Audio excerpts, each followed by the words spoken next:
성가대 찬양 감사합니다. 성가대에 새 멤버가 생겼죠? 보셨어요? 예. 다음 주서부터는 여러분들이 그렇게 한 분씩 데려오시기 바랍니다.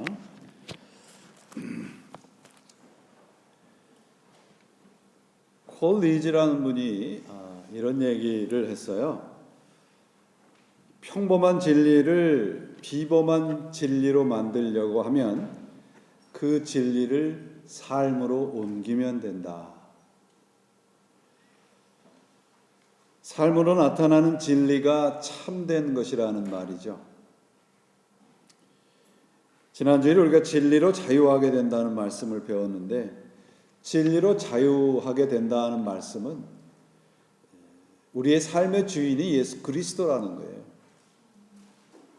그래서 그 주인이신 예수님이 우리들에게 원하시는 삶이 무엇인가를 살피고 살아가는 것이 자유를 누리는 삶이라는 것이죠. 그 자유를 누리는 삶을 예수님께서 뭐라고 말씀하셨냐면, 나를 부인하고 자기 십자가를 지고 나를 따르라, 그렇게 말씀을 하셨습니다. 십자가는 죽음을 의미하기도 하고 또 부활을 우리들에게 소망을 하게 하는 것입니다. 예수를 믿는 자로 살아간다는 것은 이처럼 죽은 자와 같이 살아가는 것입니다. 이것이 우리를 자유하게 하신 예수님의 목적이고 이유입니다. 8장에서 자유와 진리를 말씀하시는 이유는 우리 모든 사람의 소속이 죄라는 것을 우리에게 말씀을 하고 계시고요. 우리는 하나님의 말씀을 잘 알아듣는 그런 존재들입니까? 잘 못 알아듣는 존재들입니까? 잘 못 알아들어요? 왜 못 알아들어요? 왜 잘 못 알아듣는가? 그러면 우리의 소속이 예수님의 소속과 다르기 때문에 그렇습니다. 여러분들 그 성경 말씀이 어렵다고 말씀하는데, 어떤 분들은 성경 말씀이 어렵다고 말씀을 하는데 불교의 서적이나 이런 걸 읽으면 재밌다고 말씀을 하세요. 그건 왜 그런가 그러면 우리의 소속이 같은 것은 우리가 이해하기 쉬워요. 그런데 하나님의 말씀은 우리와 소속이 다른 거룩과 영과 진리의 소속에 대한 말씀이기 때문에 우리가 거기에 속하기 전에는 그 말씀을 잘 알아듣지 못한단 말이죠. 그러면 하나님의 말씀을 잘 알아듣고 이해를 하려면 어떻게 해야 돼요? 우리의 소속을 바꾸면 돼요. 예수 그리스도에게로 소속을 바꾸면 된다는 말씀입니다. 이 바리새인들이 예수님이 너희가 죄에 속해 있다, 그랬더니 우리가 아브라함 자손인데 왜 죄에 속해 있느냐, 그렇게 예수님에게 항변을 합니다. 그랬더니 예수님께서 그들에게 뭐라고 말씀하시냐면, 내 아비는 하나님도 아니고 아브라함도 아니고 너의 아비는 마귀다, 그렇게 얘기를 합니다. 그랬더니 오늘 본문의 전인 8장 59절에 뭐라고 되어 있냐면, 저희가 돌을 들어 치려 하거늘 예수께서 숨어 성전에서 나가니라, 그렇게 되어 있습니다. 그러니까 이 9장의 오늘 본문의 9장의 말씀의 배경은 뭐냐 그러면, 이스라엘 바리새인들이 지금 예수님을 죽이려고 하고 있다는 것을 배경으로 하고 있습니다. 8장에서는 우리들의 영적인 무지함, 소속의 다른 것을 말씀을 하기 때문에 그 영적인 무지함에서 우리의 눈을 뜨게 하는 방법은 뭐냐, 그것을 이 9장에서 알려주고 있는 겁니다.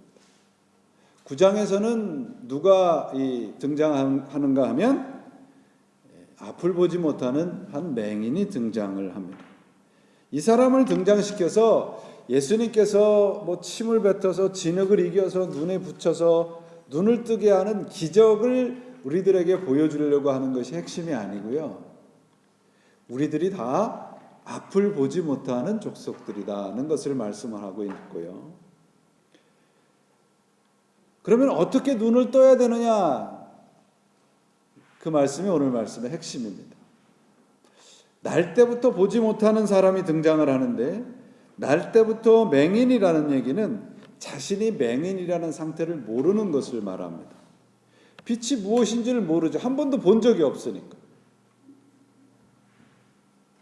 이런 사람들이 보게 된 것은 전혀 새로운 사람이 된다는 말씀입니다. 여러분, 우리가 구원을 받는다 그러잖아요. 여러분 모두는 구원을 받으셨습니까? 아직 못 받으셨습니까? 네. 그냥 얼렁뚱땅 넘어가지 마시고 우리는 구원을 받았습니다. 그러면 구원을 받은 게 뭔지를 알아야죠. 그죠? 구원이라는 것은 여러분, 우리 이 사람, 내가 태어날 때 가지고 있었던 것이 뭔가 오늘 이제 이 맹인이 등장하는데, 눈을 못 보는 사람이 태어났는데 그저 이렇게 눈이라고 하는 것을 고쳐준 상태, 다른 거는 다 완전한데 눈만 안 보이는 상태이기 때문에 눈을 고쳐주는 상태를 구원이라고 말하지 않고요. 구원이라고 하는 건 전적으로 다른 존재가 되는 거예요. 그러니까 고치는 게 아니고 체인지가 아니고요. 구원은 트랜스포메이션이에요. 완전히 다른 존재가 되는 거예요. 왜 우리가 예수를 믿는다고 하면서도 이렇게 계속해서 이 분란이 일어나고 예수 믿는 사람들이 세상에 지탄을 받는가 그러면, 예수 믿는 게 단순히 그저 코렉션, 체인지 정도로만 생각을 하기 때문에 그렇습니다. 구원을 받는다는 것은 트랜스포메이션이에요. 완전히 다른 존재가 되는 겁니다. 날 때부터 앞을 보지 못하는 사람을 보고 제자들과 바리새인들은 저 부모가 아니면 저 사람이 뭔가 죄를 지었기 때문에 그랬다라고 하는 인과응보 사상을 얘기를 하고 있어요. 뭔가 잘못했기 때문에 거기에 대한 대가를 받는 것이다. 이 말씀이 왜 등장하냐 그러면 구원은 그런 것이 아니라는 얘기입니다. 여러분, 우리가 구원을 받았는데 구원을 받기에 합당한 자격과 노력을 한 적이 있습니까? 없습니까? 없습니다. 없습니다. 그런데 왜 우리는 내가 믿어 주었다는 생각을 자꾸 하려고 하죠? 우리는 구원에 털끝만치도 뭔가 보탠 것이 없습니다. 전적으로 하나님의 은혜이고 전적으로 하나님의 능력으로 우리가 구원을 받았다는 거예요. 내가 무언가를 해서 대가로 구원을 받은 게 아니라는 겁니다. 바로 이제 오늘 이 앞을 보지 못하는 사람을 통해서 우리들에게 전하려고 하는 메시지가 그겁니다. 예수님께서 구원을 말씀을 했더니 우리 사람들이 알아듣고 구원을 얻은 것이 아니에요, 여러분. 복음서를 여러분들이 많이 읽어보셨을 텐데요. 복음서는 예수님이 어떻게 구원을 설명을 하셨는가를 기록해 놓은 것이 아니고요. 구약은 뭔가 하면 하나님이 우리 사람들을 얼마나 사랑을 하셔서 예언자들과 어떤 기적을 통해서 구원이라고 하는 것을 설명을 했는데 다 알아듣지 못하고 심지어는 하나님에게 반역했다는 기록이 구약입니다. 그럼 신약은 뭔가 그러면, 신약은 바로 하나님이 그렇게 하셔서 구원에 대해서 실패를 하셨는데 그러면 어떻게 우리를 구원하시려고 하셨는가라고 하는 기록이 신약 성경입니다. 그럼 어떻게 하시기로 하셨는가? 하나님 자신이신 예수님을 보내신 겁니다. 그러면 우리가 해야 할 일은 예수님을 그리스도로 믿는 것입니다. 그것이 구원입니다. 예수님께서 십자가에서 죽는 방법 이외에는 다른 방법이 없다. 그게 신약 성경입니다. 하나님이 이런 방법 저런 방법 쓰다가 십자가로 예수님을 죽인 게 아니고 예수님은 처음에 올 때부터 십자가에서 죽기 위해 오셨다. 그 말입니다. 이 성전으로 오니까 참 좋네요. 왜냐하면 제가 눈이 별로 안 좋은데 다 얼굴이 보여요. 누가 졸고 있는지, 이게 다 보여서 참 좋습니다. 나면서부터 보지 못하는 사람이 누군가 그러면 우리 자신의 모습이라는 것이죠. 그러면 내가 보지 못하면서 본다고 착각하는 사람들이 누군가? 바리새인들이고 우리 자신이라는 얘기를 하고 있습니다. 자, 한 절 한 절 살펴보죠. 1절에 예수께서 길 가실 때 날 때부터 소경된 사람을 보신지라. 예수님이 먼저 맹인된 사람을 봤다 그렇게 되어 있죠. 이 말은 구원의 시작이 예수 그리스도에게 있다는 말씀입니다. 여기서 본다는 말씀이 참 재미있는데, 본다는 말씀을 헬라어 말은 에이도라는 단어인데요. 이 에이도라는 말은 우리말로 두 가지로 번역이 됐어요. 하나는 본다, 하나는 알다 이런 뜻이에요.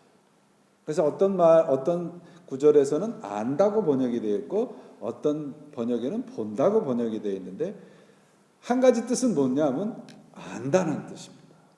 그럼 예수님께서 앞을 보지 못하는 사람을 봤다는 얘기는 예수님께서 그 사람이 어떤 사람이고 어떤 상태에 있는지 알았다는 얘기입니다.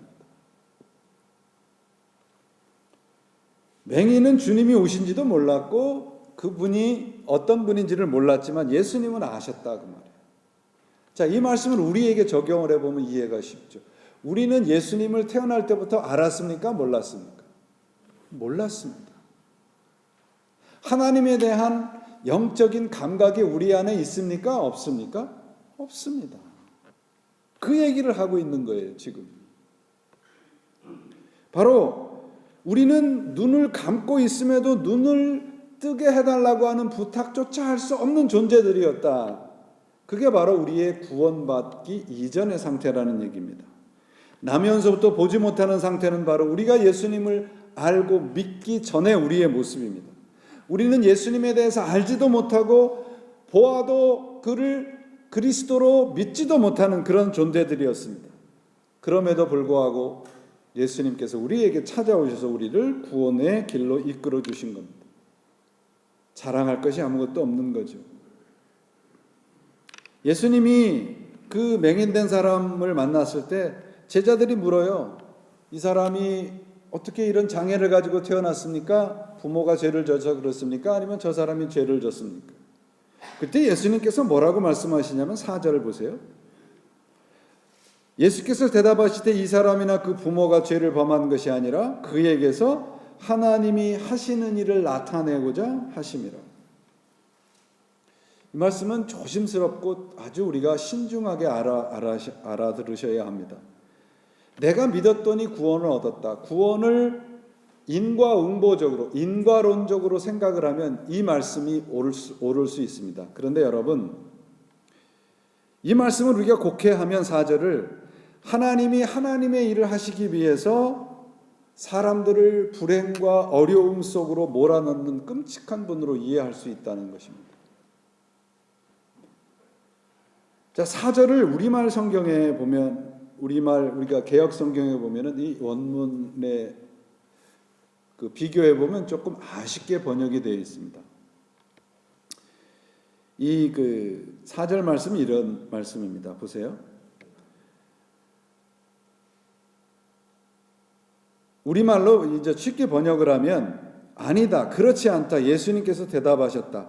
하지만 그의 보지 못함으로 인해 너희는 하나님이 그를 위해 일으키시는 기적을 볼 것이다. 메시지 성경에 더 쉽게 번역을 하는데 이렇게 되어 있습니다. 너희는 지금 엉뚱한 질문을 하고 있구나. 누군가 비난할 대상을 찾고 있단 말이지. 하지만 이 사람의 불행은 죄의 결과가 아니다. 눈을 돌려 하나님이 무엇을 하실 수 있는지를 바라보도록 하라. 이 말씀이 정확한 번역입니다. 제가 아까 예배를 시작하기 전에 읽어드렸던 에레미야 애가 3장 31절에 하나님의 본심을 이렇게 얘기하고 있습니다. 우리를 괴롭게 하거나 근심하게 하는 것은 하나님의 본심이 아닙니다. 여러분, 하나님은 모든 사람들을 다 보도록 창조를 하셨습니다. 그러므로 보지 못하는 것은 하나님의 뜻이 아니에요. 보지 못하는 사람을 보게 하는 것이 하나님의 뜻입니다. 그러므로 하나님께서 하나님의 일을 드러내시기 위해서 어떤 사람을 보지 못하게 태어나게 하신 것이 아니라 그 사람을 보지 못하게 태어났으나 보게 하시려고 하는 것이 하나님의 뜻이라는 것입니다. 불행과 어려움은 하나님의 뜻이 아니에요, 여러분. 그래서 여러분, 우리가 참 조심스럽습니다. 어떤 분이 그런 얘기를 하는 걸 제가 들었어요. 주일날 예배를 빼먹고 어디 놀러를 갔다가 교통사고가 났나 봐요. 그랬더니 뭐라 그러냐면 주일날 교회를 안 오니까 교통사고가 나지. 그래. 맞는 말이에요? 틀린 말이에요?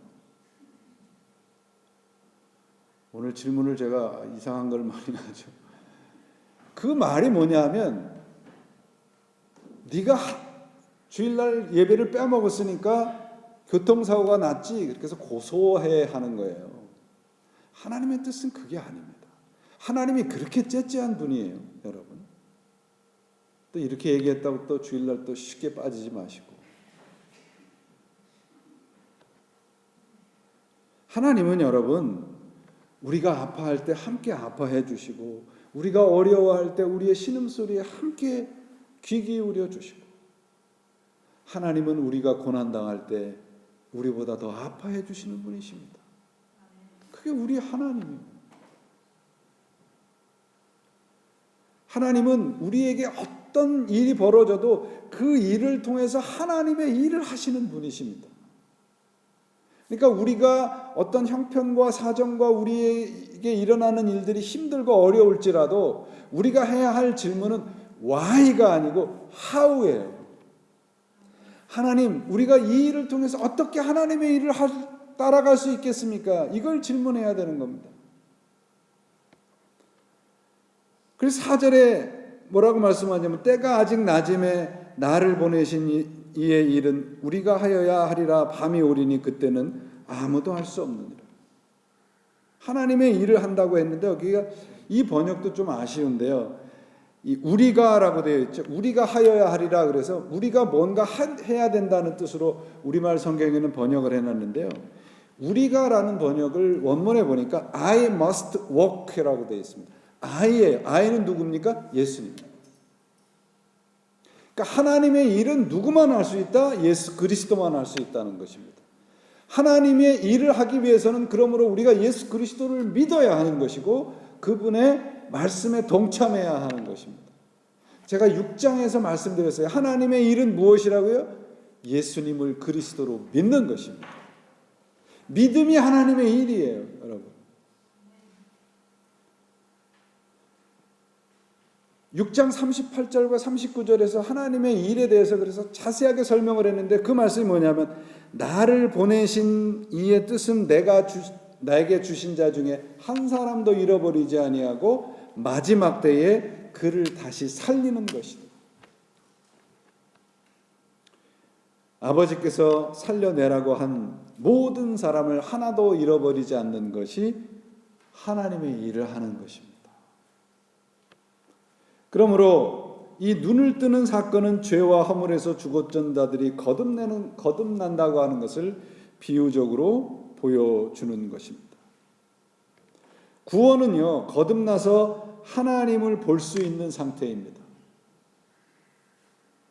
예수님께서 니고데모에게 뭐라고 말씀하셨어요?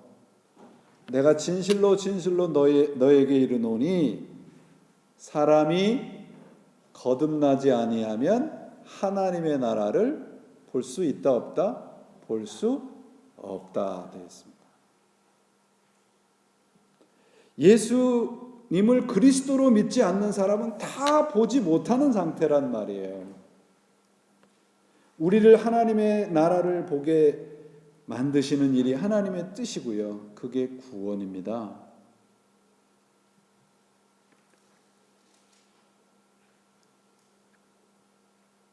바리새인들을 보니까 이 본문에서 앞을 보지 못하는 사람이 눈을 떴다고 하는 이 참 놀라운 기적에 대해서 관심이 있는 게 아니고요.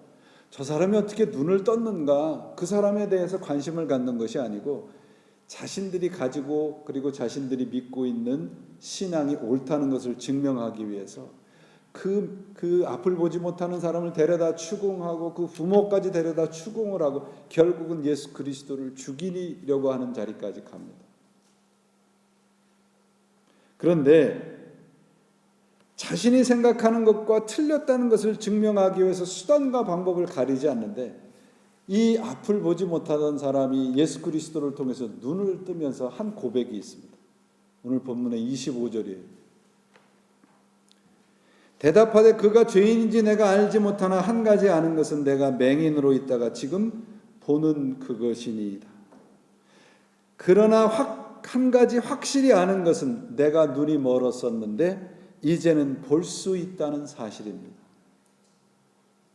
이것이 여러분 before and after예요. 우리가 예수님을 만나기 이전에는 어땠다고요? 보지 못하고 하나님의 나라를 듣지도 못하고 그랬는데 어떻게 됐습니까? 이제는 보게 되고 이제는 듣게 되었단 말이에요. 이 고백은 보지 못하다가 보게 된 사람만이 할 수 있는 고백입니다. 바로 이 고백이야말로 예수님이 우리를 통해서 듣고 싶은 우리를 통해서, 우리의 입술을 통해서, 우리의 삶을 통해서 듣고 싶은 고백이 바로 이 고백이에요. 여러분 성경에 보면, 복음서에 보면 앞을 보지 못하다가 눈을 예수님께서 고쳐줘서 뜬 사람들의 이야기가 여러 군데 등장을 하는데, 오늘 본문의 이 말씀의 뜻을 잘 가르쳐주는, 분명하게 아주 쉽게 설명해 줄 수 있는 본문이 마가복음에도 있습니다. 여러분 앞을 보지 못하는 사람의 이름이 하나 등장하는데 복음서에 누굽니까? 물어본 제가 잘못이지. 마가복음에 이름이 누구요? 바디메오.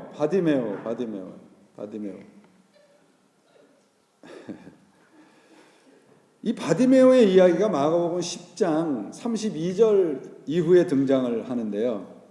이때의 상황은 이렇습니다. 예수님과 제자들이 이제 예루살렘을 향해 가고 있는데, 예수님께서 제자들에게 계속해서 가르치고 있는 내용이 뭐냐 하면, 내가 예루살렘에 가서 잡혀서 십자가에서 고난받고 죽을 것이다. 이 마가복음 10장에서 이 십자가의 고난과 죽음을 얘기를 하고 계시는데, 이게 세 번째 얘기한 거예요. 그러니까 세 번째라는 얘기는 굉장히 자주 했다는 얘기죠. 근데 이 말씀을 들은 제자들의 반응이 참으로 우스꽝스럽습니다. 예수님은 지금 예루살렘에 가서 내가 죽고 고난당하고 십자가의 고난을 얘기를 하고 있는데, 어느 날 저녁에 야고보와 요한이 예수님을 찾아와요.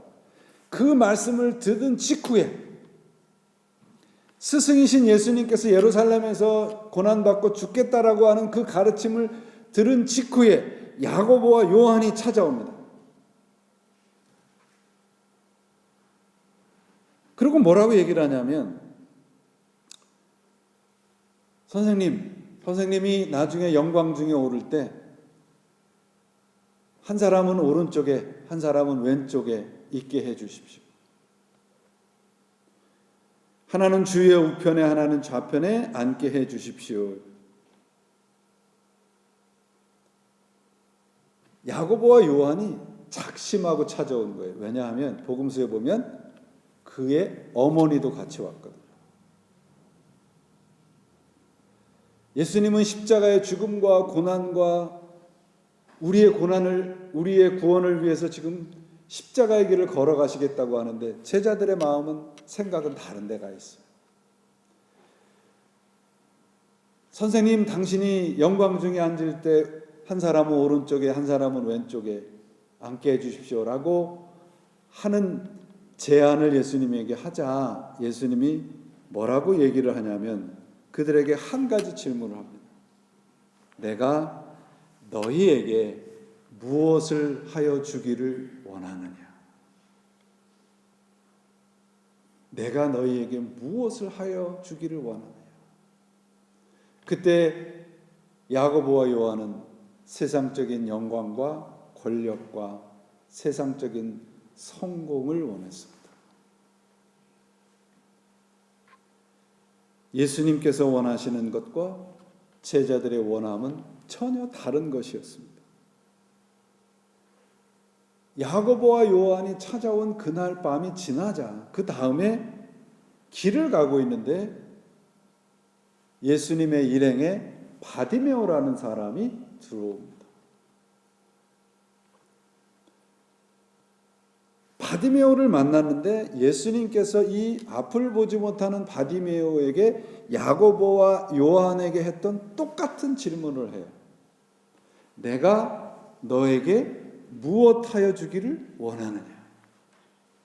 그때 바디메오가 뭐라고 대답을 하냐 하면 내가 보기를 원합니다. 예수님이 원했던 대답은 그겁니다.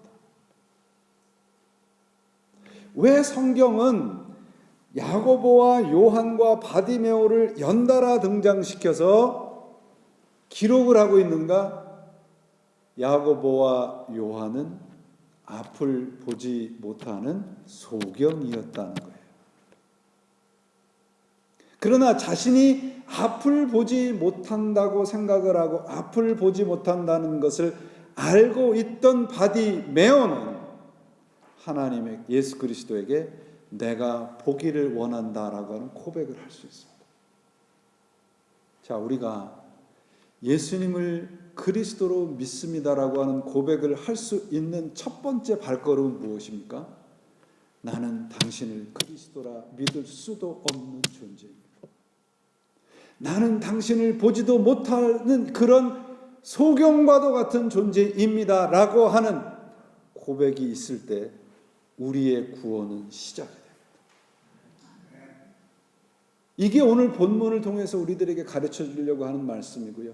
복음서에 등장한 여러 명의 맹인들을 등장시켜서 우리들에게 하기를 원합니다. 내가 너에게 무엇하여 주기를 원하느냐? 우리들의 대답은 대부분 제자들의 대답 아닙니까? 그러나 자신이 보지 못했던 바디메오는 보기를 원합니다. 이 말씀은 나는 지금 볼 수 없습니다. 주님 앞에 인정하고 항복했을 때 바로 우리는 주님의 원하시는 답을 찾아갈 수 있는 사람이 되는 겁니다.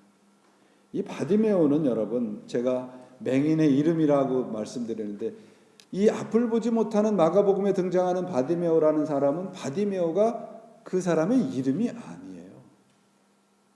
성경에 뭐라고 되어 있냐면 그 사람이 디메오의 아들이라고 되어 있습니다. 그러니까 바디메오라는 뜻은 디메오의 아들이라는 뜻이에요. 이름이 없어요. 마태복음에는 그저 맹인 두 사람이라고 기록을 하고 있고 누가복음에는 한 맹인이라고 기록을 하고 있는 것을 보면 이름도 없었습니다. 이름이 없다는 얘기는 얼마나 정말 척박한 삶을 살고 있었다는 거 알 수 있지 않겠습니까? 그의 삶이 얼마나 형편없었다는 것을 알 수 있어요. 그게 바로 제자들에게 하는 얘기예요. 너희는 지금 이름조차 없는 그런 척박한 삶을 살고 있는 존재들이다. 그러므로 나에게 와라. 바디메오에게 예수님께서 이렇게 얘기합니다. 예수께서 이르시되 가라 내 믿음이 너를 구원하였느니라 하시니 그가 곧 보게 되어 예수를 길에서 따르니라. 여러분, 이 말씀이 교회의 모습이어야 됩니다. 이것이 우리 그리스도인들의 모습이어야 됩니다. 아무 소망도 없이 정말 이 바디메오처럼 그저 하루하루를 살았던 우리들 아닙니까? 그런데 우리는 예수 그리스도를 통해서 하나님의 나라를 보게 된 존재들로 바뀌었지 않습니까? 야고보와 요한, 그리고 앞을 보지 못했던 바디메오, 이 두 부류의 사람의 차이점은 무엇입니까? 제자들은 눈으로 보는 것만이 본다고 생각했던 사람들이고 바디메오는 전혀 보지 못한다는 것을 알았던 사람입니다. 그 차이는 무엇입니까? 예수님께서 무엇하여 주기를 원하느냐라는 질문을 했을 때 우리는 예수님이 원하는 질문을 할 수 있게 되는 겁니다. 내가 지금 앞을 보지 못하는 존재라는 것을 깨달을 때 말입니다. 재밌지 않아요, 여러분? 예수님이 무엇을 원하는 것조차 알 수 없었던 요한. 오늘 본문 요한복음이 누가 기록한 책입니까? 바로 그 요한이 기록한 책입니다. 예수님, 당신이 영광 중에 나를 우편에 앉혀주십시오라고 얘기했던 요한이 오늘 본문을 기록한 거예요. 무엇이 이 차이를 만들었습니까? 요한이 내가 앞을 보지 못했던 사람이구나라는 것을 깨달았을 때 이 차이를 만들어내는 것입니다. 우리 평생 예수를 믿고 교회를 다녔는데 예수님이 무엇을 원하는지 정말 우리는 알고 신앙생활을 하고 있나요? 이 설교 말씀을 이렇게 하다 보면 어떤 분들은 목사님 은혜 받았습니다. 어떤 분들은 오늘 은혜를 받지 못했습니다라고 얘기하는 사람은 없는데 얼굴 표정에 이렇게 써 있는 사람들이 있어요. 근데 대개 은혜가 안 된다는 말은 무슨 뜻이냐면 내 생각과 다르다는 거예요. 예수님께서 우리를 위해서 고난을 받으시고 우리를 위해서 십자가에서 죽음을 당하시고 부활하셨다는 말씀이 내 생각과 다를 때 우리는 은혜가 되지 않습니다. 야고보, 요한은 예수를 믿고 세상적인 복을 누릴 것으로 생각했으나 예수님의 가르침은 십자가에서의 고난과 부활이었습니다.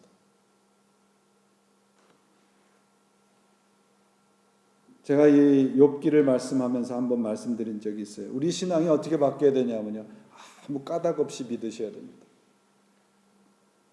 그저 예수님이 우리의 구세주이시고 그런 신앙을 가지고 살아가야 될 것입니다. 여러분, 우리의 신앙이 어떻게 바뀌어야 되냐면요, 우리 교회와 우리가 예수 그리스도에게 하는 질문이 바뀌어야 돼요. 우리는 주님 도대체 무엇을 해주시려 하십니까? 라고 하는 질문이에요. 우리들의 질문은 대부분. 근데 우리들은 주님, 제가 당신을 향해 무엇을 하여 주시기를 원하십니까? 라고 바뀌어야 될 질문. 이 질문이 바뀌는 것이 뭐냐면 구원을 받기 전과 받은 후라는 것이죠. 스스로 앞을 보지 못한다는 것을 깨닫기 전에 요한은 자기 자신의 원함을 예수 그리스도를 통해서 얻으려고 했습니다. 그러나 부활한 예수를 만났던 요한은 예수 그리스도의 원함을 위해서 자기의 목숨을 내놓을 수 있었지 않습니까?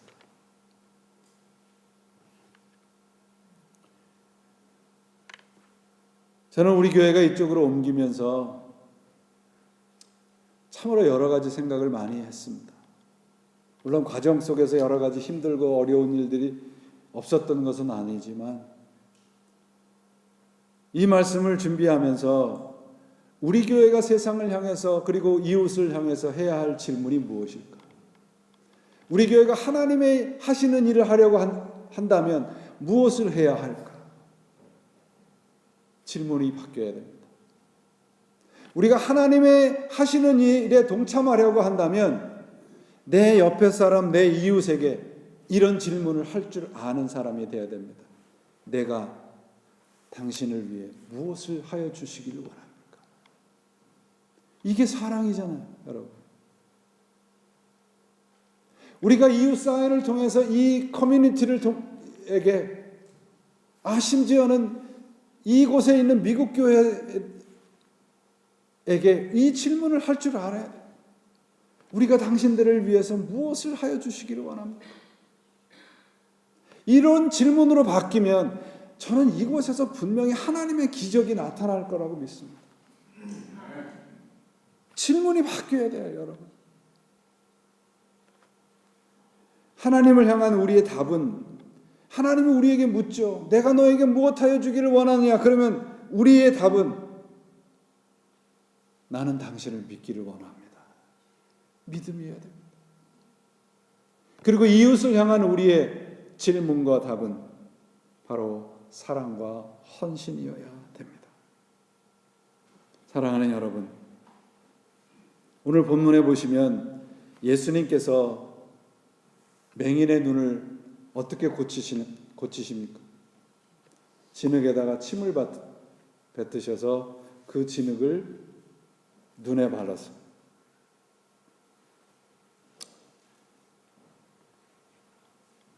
여러 가지 그 성경 주에서를 보니까요, 이 진흙이 예수님 자신이라는 거예요. 그러니까 예수님께서 직접 진흙을 짓이겨서 우리 눈에 바르기 전에는 우리는 눈을 뜰 수 없다는 것을 사도 요한이 분명하게 보여주는 것이죠.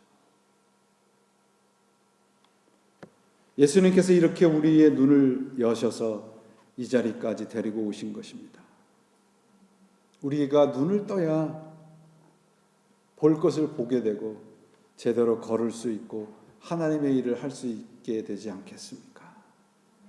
이 눈은 내가 혼자 뜰 수 있는 것이 아닙니다. 예수 그리스도를 통해 우리의 삶을 다 맡길 때, 내가 당신을 믿습니다라고 하는 진정한 신앙의 고백이 있을 때 우리는 하나님의 일에 동참할 수 있는 하나님의 사람들이 될 것입니다. 여러분, 무엇에 그렇게 바쁘게 살아가세요? 아프리카의 한 그 부족에 선교사님이 갔는데, 그곳에 가서 이 부족의 이 삶을 보니까 물이 없어서, 그 마을에 물이 없어서 그 온 마을 사람들이 하루 종일 먼 곳까지 물을 길러오는 것이 그 마을 사람들이 하는 일의 거의 전부였다는 것이죠. 그래서 선교사님이 너무 안타까워서 이제 주위의 도움을 청해서 우물을 여기다 만들면 저 사람들의 삶이 좀 더 윤택해지지 않겠느냐, 그래서 우물이 그 수맥이 있는 곳을 찾아서 여러 가지 노력을 한 끝에 이제 수맥을 찾은 겁니다. 거기에 이제 우물만 파기만 하면 그 부족의 사람들은 멀리까지 가서 물을 길러오지 않아도 되는 거예요. 그래서 선교사님이 아주 기쁜 마음에 그 부족의 추장한테 가서 여기만 파면 이제 물이 나올 겁니다. 그랬더니 추장이 그럼 우리가 부족회의를 통해서 결정하도록 하겠습니다, 그랬대요. 그래서 거기서 회의를 한 끝에 이제 결과가 나왔습니다. 그 마을의 추장이 선교사한테 이렇게 얘기를 한 겁니다. 물 길러 다니느라 바빠서 우물 팔 시간이 없네요. 이게 우리들의 삶이지 않아요? 정작 해야 될 일이 무엇인지 모르고 이 부족의 사람들처럼 거기에 우물만 파면 되는데, 예수 그리스도라고 하는 그분에게 우리의 삶을 드리고 항복하기만 하면 되는데, 우리는 세상에 물을 길러 다니러 바쁘게 돌아다니는 존재가 되는 거죠. 삶의 우선순위가 바뀌어야 되는 겁니다.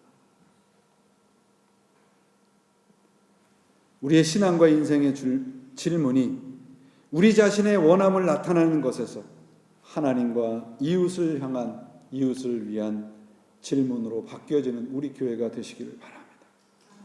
하나님의 일을 하는 것이 무엇입니까? 바로 이 일을 하는 겁니다. 내 원함을 내려놓고 하나님의 원함을 찾아가는 것이고, 이웃에게 하나님의 원함을 전하는 것이 하나님의 일입니다. 하나님의 일을 하는 모든 하나님의 성도들이 되시기를 바라고요. 우리 모두 다른 사람들을 향해, 우리 교회가 전체적으로 세상을 향해 우리가 하나님의 교회로 당신에게 무엇을 하여 주기를 원하십니까? 이 하나님의 일에 동참하셔서 정말 우리 교회 이곳에서부터 하나님의 일을 출발하는, 그래서 이루어가는 하나님의 교회가 되시기를 예수님의 이름으로 축원을 드립니다. 기도하시겠습니다.